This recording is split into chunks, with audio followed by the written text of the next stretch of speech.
这些人，不，看。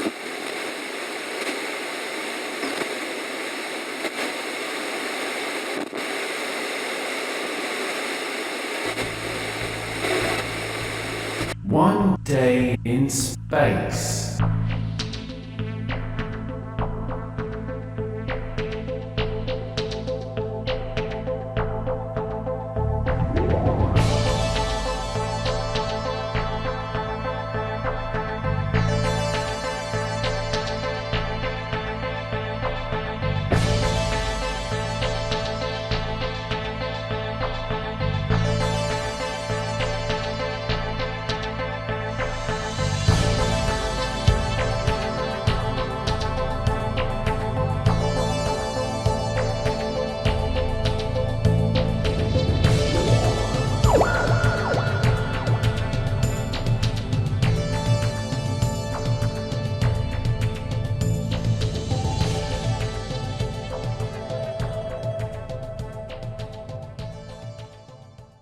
Al wakes up Captain Frogg to give him a report. Sir, I've compiled that report as you requested. Would you like me to replay that for you?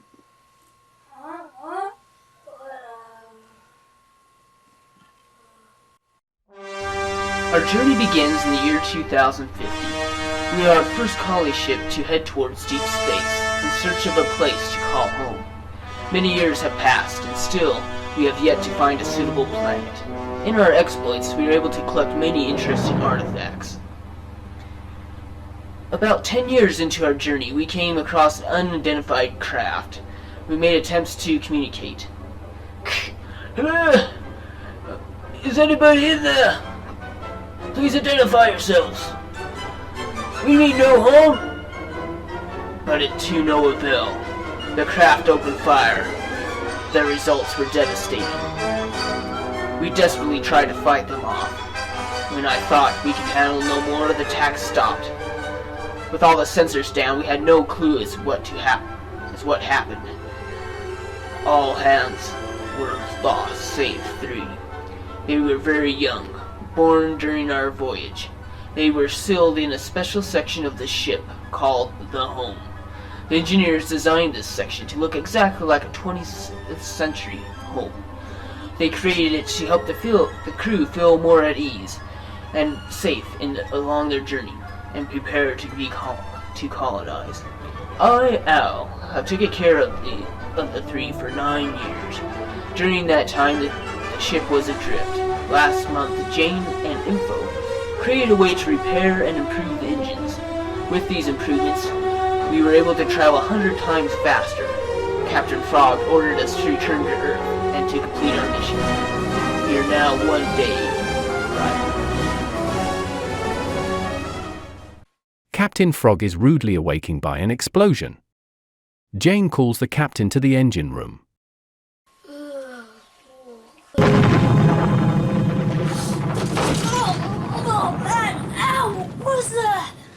Centers is offline. Frogg, report to the engineering access. Use of hyperdrive has caused the reactor compression components to fail. How long will you repairs? It won't take too long, except for we need a mineral called Xeron. But I'm afraid we're all fresh out. Al, is there planets nearby? I detect a planet nearby that may have some Xeron. If we use maneuvering thrusters and our current inertia, we could be there in about an hour. Make it so. Al visits the crew and tries to cheer them up given their recent setback. Jane works on an engine component. Info is preparing for landing on a mysterious planet. Meanwhile, Captain Frogg is dancing to some tunes.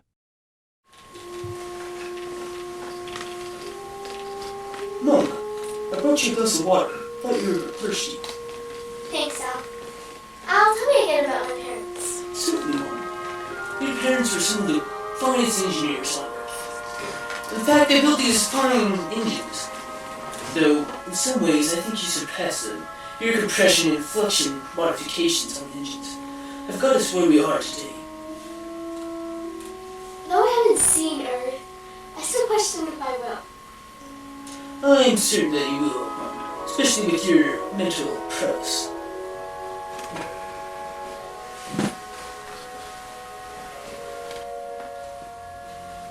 Al, what do you mean? Nothing, Mom. I thought I'd just check on you. I better get you ready for the planet's surface. Although the planet is a S3 class, the dust has sadly corrupted your circuits. Suggest that I stay here and monitor your activities on board. I suppose I better leave that up to Captain Frogg. How he became captain against his attitude. Who was that, Mom? Never mind, just continue your duties.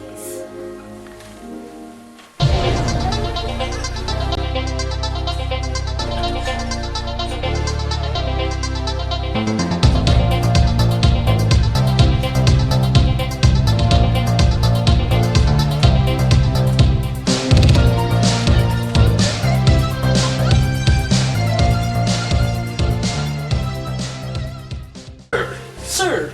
What's going down? We are, sir. We're about to land in a few minutes. Sir, I detected some alien life forms down there. We'll be ready for him. Call the shipmates. Call him into airlock. Their ship lands on the planet with the needed crystals. Before they can begin their search, the crew faces hostile mud monsters. Be some alien life forms out here, so we're gonna have to be careful.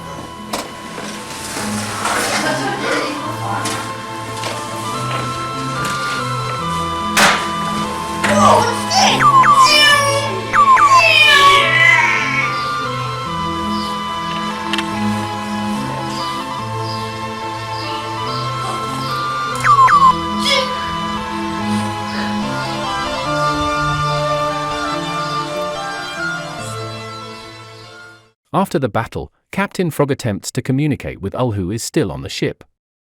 Info uses her scanners and radio in the search for the crystals. Info, you have some way to connect to Al? Yeah, I got this radio that I built. I can talk to it. Okay. Info, you're going to check right over there. Scan right over there. Then you scan right over there. We watch some forms and life forms. Here, Rick. Okay.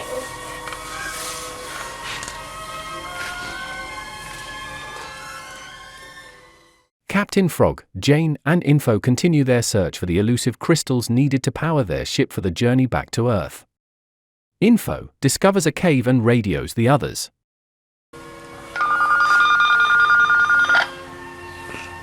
This is Al. Sir, do you... this is Mom. Mom? Do you have, something?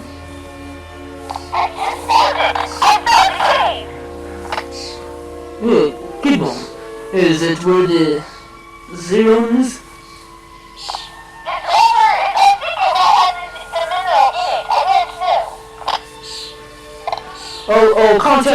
Contact the rest of the crew and get into the cave. I don't think, Mom, that you should go in there alone. I'm detecting some life forms.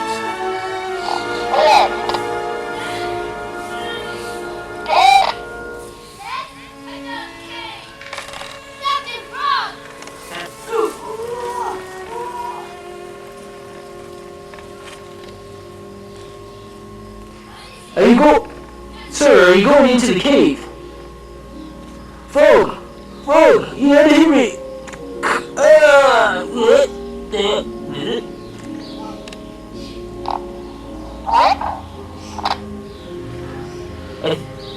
I think there's something going on in the cave. It's also attacking the ship. Get that mineral fast, sirs and moms. It seems the ship is under attack. With haste, Captain Frogg and Jane join Info in the cave. Info, scan it out there. Jane, you scan everything out there. We're gonna check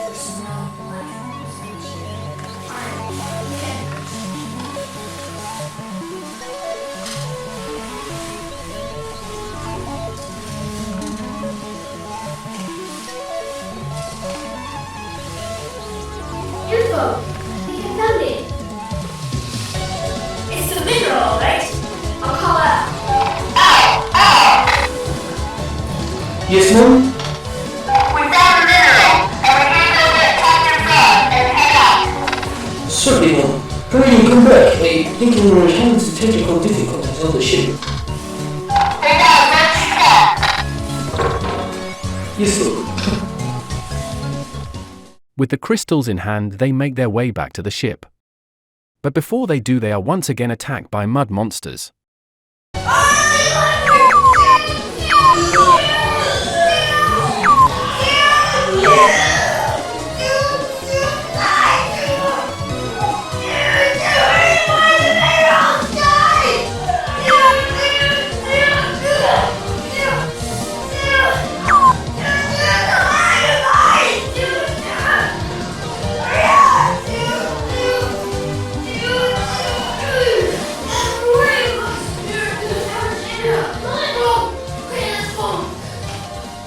The crew make a dash for the ship while being chased.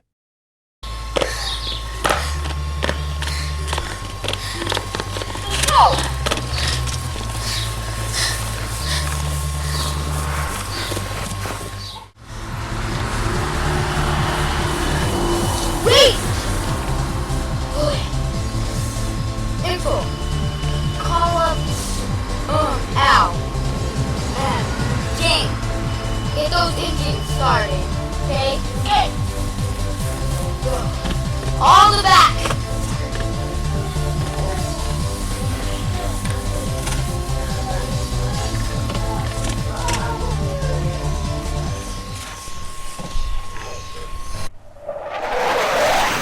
Safely, back on the ship. Jane works on the engine and Info checks on Al.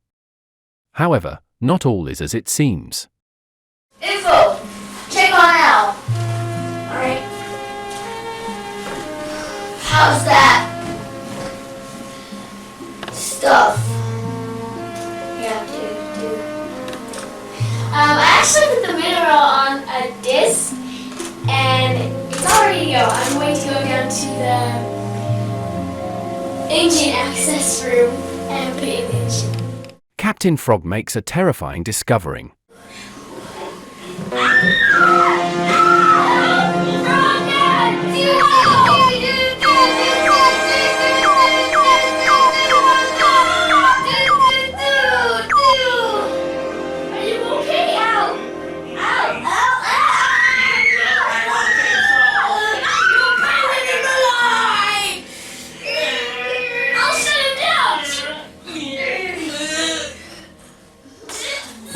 Al's circuits were fried in the attack of the mud monsters, causing him to attack Captain Frogg. Lucky for the captain, Info manages to shut down the malfunctioning android.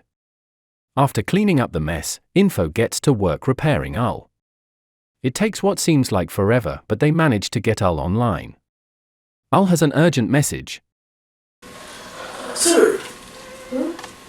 Sir, there's a spaceship, an alien spaceship, on our trail.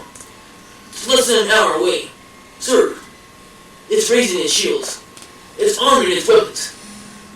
They're after something. Sir. This is what you need to do. Power up our weapons, power up our shields. We need to get you up and running. He's stable yet. He's stable.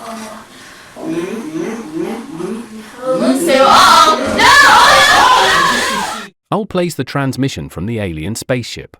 Transmission from that alien spaceship. Put it on the monitor.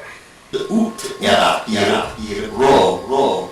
Artifact, valuable. Cabinet. What's that? Man, that was weird. Info!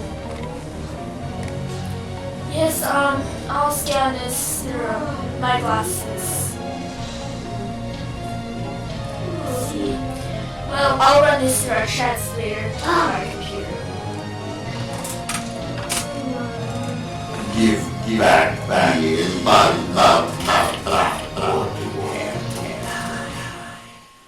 The crew is in shock after listening to the transmission. They apparently took something of value from the aliens, but what? Info makes a discovery and calls the crew to the science lab. Jane and Captain Frogg, will you please go down to the science room? Yes, you called? I just figured out the message that we received. It talks about an artifact, like this one. I think we might have one in the storage bay. I'll go check. Make it so. Captain Frogg and Jane search for the artifact in the ship's storage holds. It's too late, the aliens have opened fire.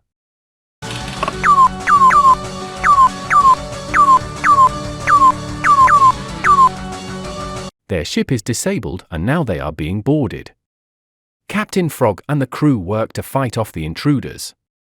Ah! Jane, right there!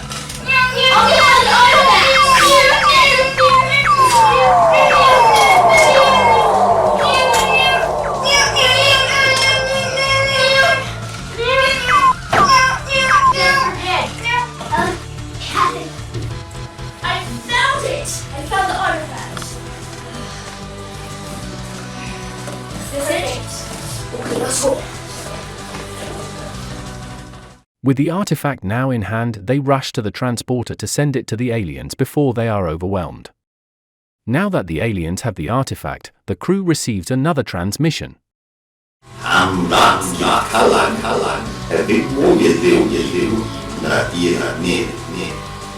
Artifact, valuable.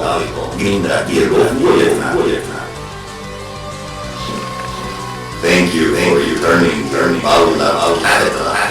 In return, we will give to you the galactic star. The alien ship departs, and now that they have the much-needed star map, the crew licks their wounds and plots a course for Earth. The dude gave me some star maps. I think I'm gonna go try to boot them. They could be very useful. None of those aliens, jacks or starlings they were chucking. Man, I don't know what I need. I know, that hurt my elbow. Gosh, nobody's supposed to hit the captain.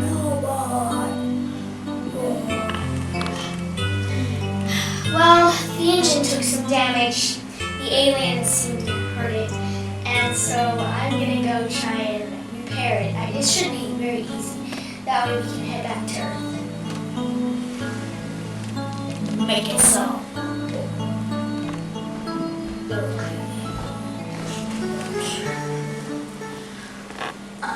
I booted up the star maps, and there were several planets that we could colonize to make us a home. Well then, let's go colonize one then. But what about Earth? Gosh, we can colonize this first. We should colonize. But I think we should go back to Earth. That's where our parents were from. God, I should be captain.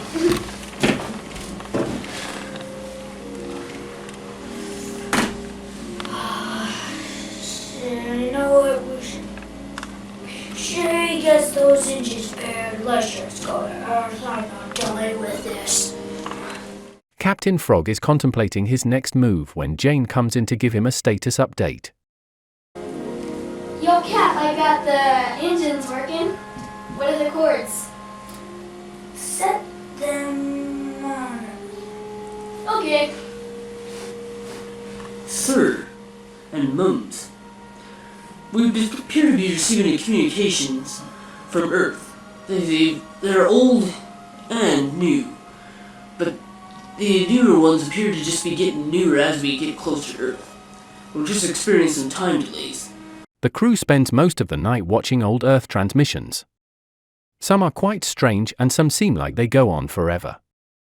Like the never-ending Star Wars and superhero movies of the 2000s. Sir, wake up! We appear to be approaching Earth. Hey, look at the window! Whoa! Is that Earth? It appears to be. Whoa! Nice green. It's just how I remembered. Oh, nice green and blue. I think it's going blue.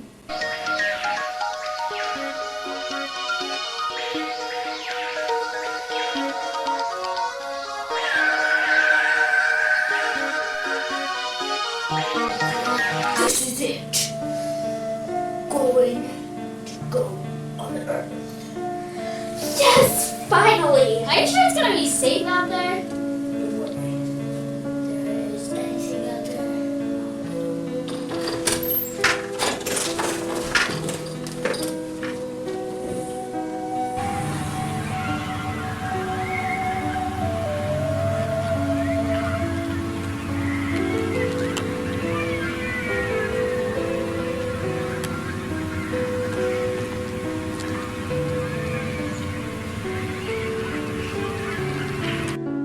Where is everyone?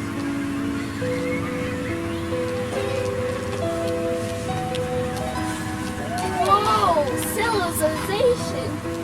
Yeah, let's go.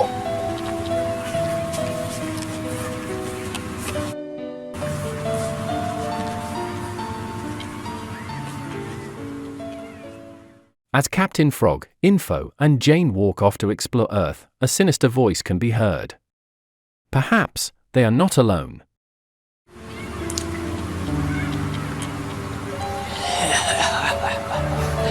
Yes. Don't worry about it, and I will get you.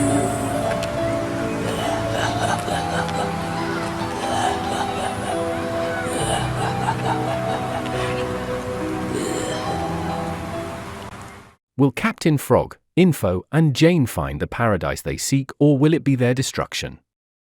Find out next time on One Day on Earth. Thanks for joining us on tonight's program. And remember, Space Cadets, comment, like, and subscribe for more random tales of adventure.